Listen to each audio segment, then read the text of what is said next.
figure. Yes, ma'am. In this case, the suspects were all under the age of 17. Entron McCrae, age 15.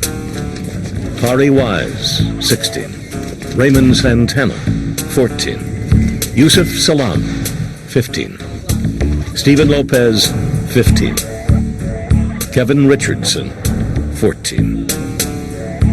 Only Salam refused to make a videotaped statement, but others implicated him.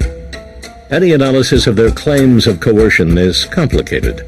No recordings or transcripts were made of the hours of interrogation that led to the confessions. The best evidence may still be the tapes themselves. The first point of contention involves what the suspects say. Studies have shown that false confessions usually contain significant inconsistencies. In this case, there are several. The confessions differ as to who first grabbed the jogger as she ran. Who got her first? Antron. You said that Kevin knocked her to the ground? He tripped her? Yeah. Question about who first raped the jogger, Kari Wise gives two answers. Who was the first person to have sex with her? Chicago did. It was Raymond. Who was the first one who had sex with her? It was Steve. The tape confessions are also inconsistent in describing who participated in the rape. Nor do any of them correctly describe the location of the attack on the jogger. Most are off by approximately a quarter mile. They do describe events that never happened. To give you a very simple example, my client, Kari Wise, is alleged to have said that he took a knife and he cut this young lady several times. When her body was examined, however, there were no cuts that were consistent with the cuts that he had described.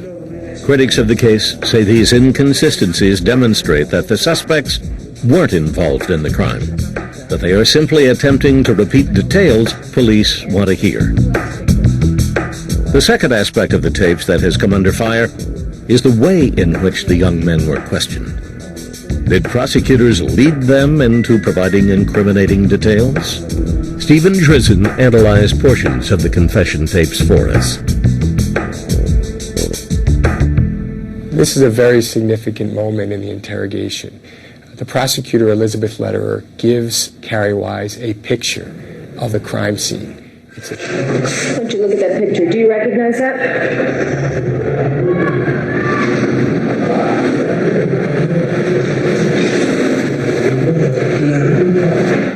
And he says no, which is yet another indication that he does not know where this crime was committed. Lederer then shows Wise a different picture. If you look at that picture, and then look at this picture. He studies the picture, and he can't give her what she wants. You see him studying the pictures here. Let's hear what he says about this. Would you turn the picture that you're holding around and show me where you say that they grabbed her?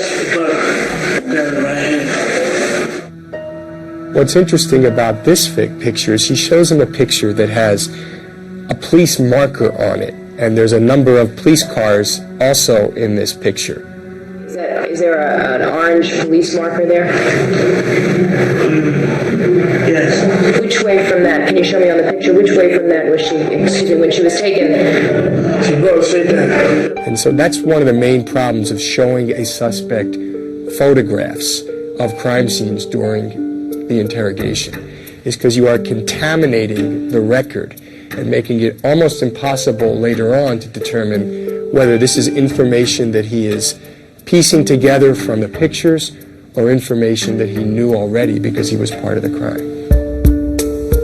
Drizzen also raises questions about the way Wise is interrogated about the beating of the jogger. There's one passage when the prosecutor asks him whether or not, how the victim was struck. and he says that she was struck with fists. You didn't see him use any kind of a weapon? Did you see him use a stone or a brick? I haven't seen that. Lederer questions Wise about the weapon again later in the interview. How did she get the injuries that she had when you finally saw her? I mean, you get a punch, you see a fighter, you get a punch, you get a bruise. You don't get bleeding, you don't get these lines, you don't get a fractured skull. The more number is like a rock wound. Did you see any? Within the space of 17 minutes, Wise had changed his story to neatly fit the physical evidence in the case. Critics of the case argue that whether off-camera or on, intentionally or not, detectives conveyed information to the young men that they were then able to repeat. It becomes obvious that the interrogator wants the child to say a specific thing, and where the force of the law is coming down on these kids, they end up caving under that kind of pressure. It happens. The sixth young man taken into custody that night was 15-year-old Stephen Lopez. He did make a videotaped statement, but he refused to say that he had been present at the rape, though several others said he was. I'm telling you, I wasn't there. Unlike the other five, he would eventually be able to cut a deal with prosecutors. Without a confession, they were not confident of winning a guilty verdict. The other five suspects proceeded to trial, in the glare of a media spotlight as intense as any New York had ever seen. The atmosphere that the press helped create made it impossible for these kids to get a fair trial.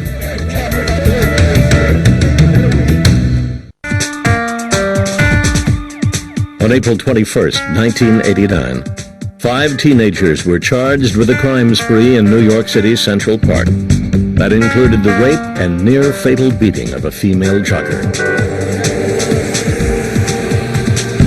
The details of the story shocked a city numbed by years of increasing crime and violence.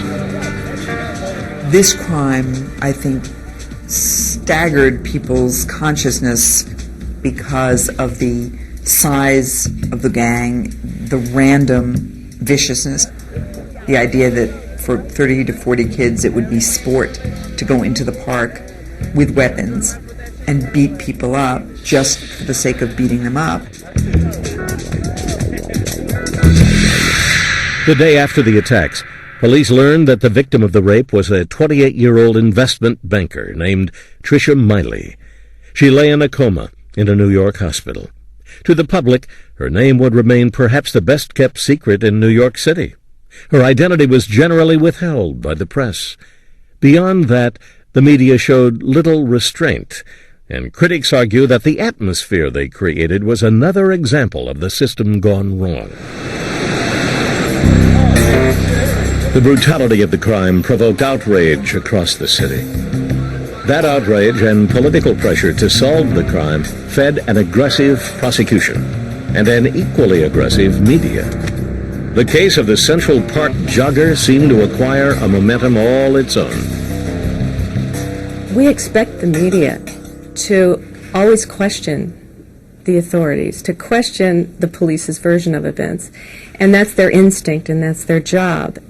That completely fell apart here. There was no skepticism among the media of the prosecution's case. In 1989, 4 daily newspapers were battling for their share of the city's readers. 2 were tabloids notorious for outrageous headlines. Altogether, the city's papers and TV stations carried more than 400 stories on the case in the first 2 weeks. And you began to see these stories about the operative word was wilding, because supposedly one of the boys had explained to a policeman that, we went wilding in the park. As many headlines as the story would eventually inspire, it provoked little in the way of investigative journalism, the kind that might have examined the way that the state was prosecuting the 5 defendants. I think they contributed to the atmosphere, because from day one, almost everyone in the press believed they were guilty. And the momentum of believing these kids were guilty just overwhelmed everything else. On May 3rd, 2 weeks after the attack, New York headlines were dominated by a news story. The Central Park jogger had emerged from her coma. New Yorkers were treated to front-page stories about her remarkable recovery. But one thing she would not recover was any memory of the night she was assaulted. Because Trisha Miley could not identify her attackers, the videotaped confessions became all the more crucial to the prosecution. The reason? The physical evidence in the case was far from conclusive. Police had not found any blood on the defendants that could be linked to the jogger, despite an extremely bloody crime scene.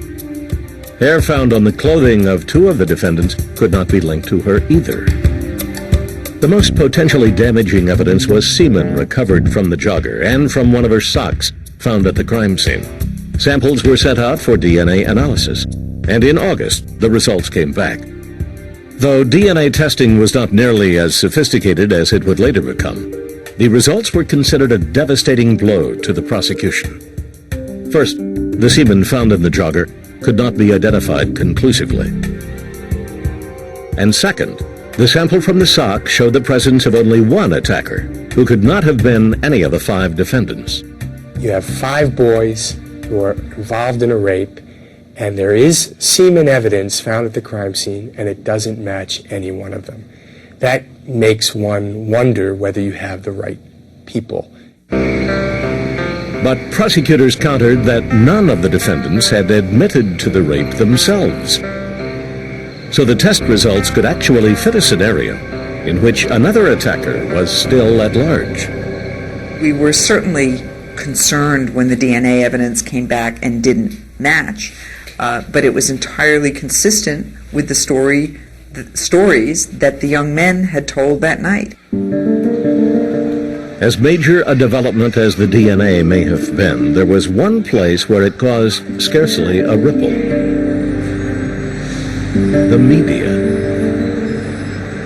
By the time the DNA evidence fell apart, the momentum was already set. And it was impossible to jump off this script.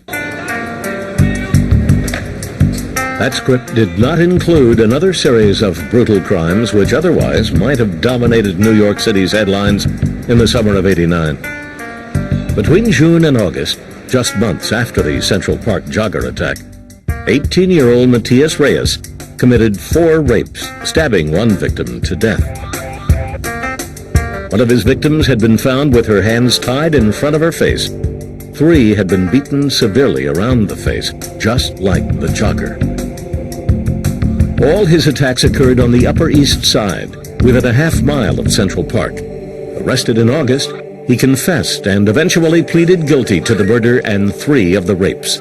As Reyes recounted at the time, his disturbing modus operandi involved the threat of blinding those victims. I picked up the knife, and I told her, because I was so nervous, I told her, your eyes are your life.